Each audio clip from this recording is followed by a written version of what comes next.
Hi everyone, जो लोग भी इस चैनल पे नए हैं वो लोग चैनल को सब्सक्राइब कर लेंगे। आज मैं आप लोगों के साथ लेके आई हूँ आज़ादी का अमृत महोत्सव पर एक ऐसे जो कि हिंदी में है। ये ऐसे आप लोग अपने मेंस एग्जाम में ऐसे राइटिंग में यदि टॉपिक आता है आज़ादी का अमृत महोत्सव तो वहाँ पे लिख सकते हैं। एंड आप कुछ अपने मन से भी एक्स्ट्रा डाल सकते हैं, कुछ कोटेशंस वगैरह या आपको जो भी यूज़ करना है जो इससे रिलेटेड है। तो चलिए हम लोग स्टार्ट करते हैं इस टॉपिक को, आज़ादी का अमृत महोत्सव। इस वर्ष 2021 में भारत को स्वतंत्रता के 75 वर्ष पूरे हो जाएंगे, जो कि सभी के लिए एक गर्व की बात है। लेकिन भारत में वर्तमान समय में जो युवा पीढ़ी है वह आज़ादी के संघर्ष को इतना बेहतर ढंग से नहीं जानते हैं और आज़ादी का महत्व उन्हें इतना अधिक नहीं पता है।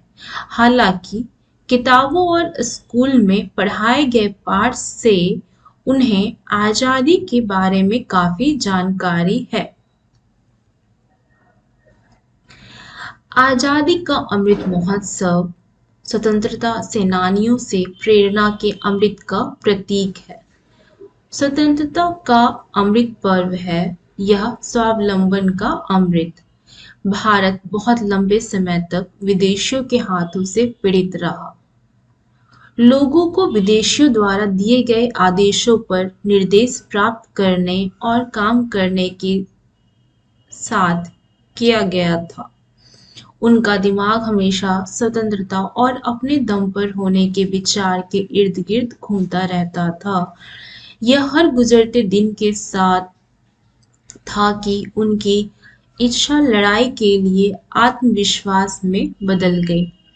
स्वतंत्रता के लक्ष्य को प्राप्त करने के लिए भारत द्वारा शुरू किए गए कई आंदोलन थे, जिनमें से कुछ प्रभुत्पादक थे जबकि अन्य नहीं थे। मुक्ति आंदोलन के लिए कई भारतीय मारे गए, उनमें से कुछ काफी युवा थे। इसके बावजूद उन्होंने विरोधी को कड़ी चुनौती दी और अंतिम सांस तक उनका जमकर सामना किया।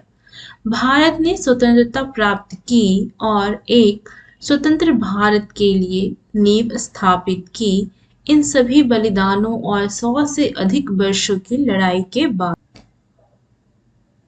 स्वतंत्रता सेनानियों के संघर्षों को याद करने के लिए देश में कई कदम उठाए गए। ऐसा करने के लिए पूरे देश में विभिन्न स्थानों को ऐसे संघर्षों और स्वतंत्रता सेनानियों को याद करने के लिए समर्पित किया गया है।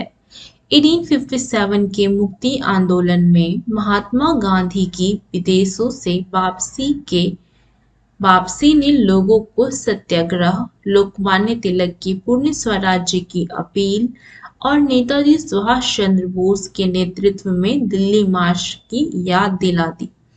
दिल्ली चलो के नारे को कौन भूल सकता है। इस ऐतिहासिक गौरव को बनाए रखने के लिए हर राज्य हर पेशे में प्रयास कर रहा है। 2 साल पहले ही देश ने दांडी यात्रा स्थल के पुनर्वास का काम पूरा किया था। अंडमान, जहां नेताजी ने देश की पहली स्वतंत्र सरकार की स्थापना कर झंडा फहराया था, ने भी उपेक्षित इतिहास को एक महान आकार दिया है।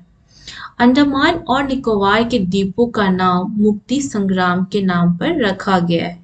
जलियांवाला बाग में या पाइका आंदोलन की याद में सभी स्मारकों को समाप्त कर दिया गया है।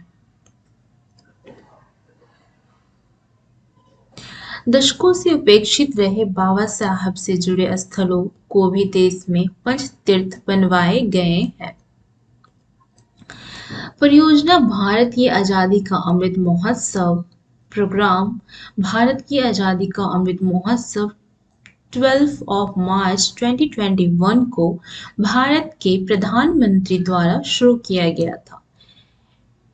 यह प्रयास भारत की आज़ादी की 75वीं वर्षगांठ तक चलेगा। 75वीं तक ये सेलिब्रेट किया जाएगा।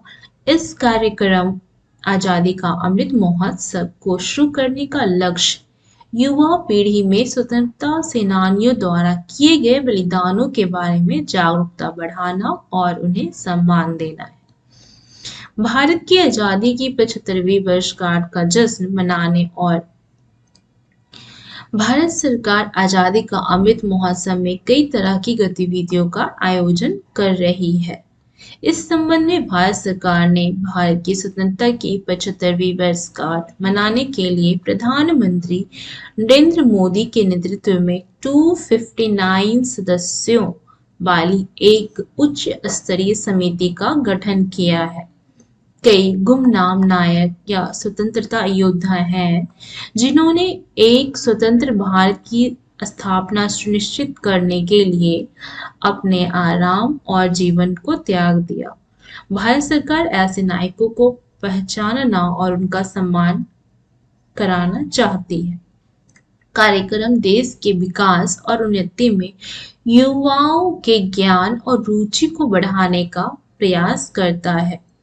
आजादी का अमृत महोत्सव भी घरेलू उद्योग विनिर्माण को बढ़ावा देना चाहता है ताकि भारत जल्द से जल्द आत्मनिर्भर भारत हासिल कर सके। आजादी का अमृत महोत्सव आजादी के 75 साल को सेलिब्रेट कर रहा है।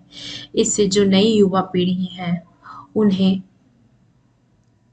देश के विकास के ज्ञान और रुचि को बढ़ाया जा रहा है। जो घरेलू उद्योग हैं और जो विनिर्माण का साधन है उसे बढ़ावा दिया जा रहा है।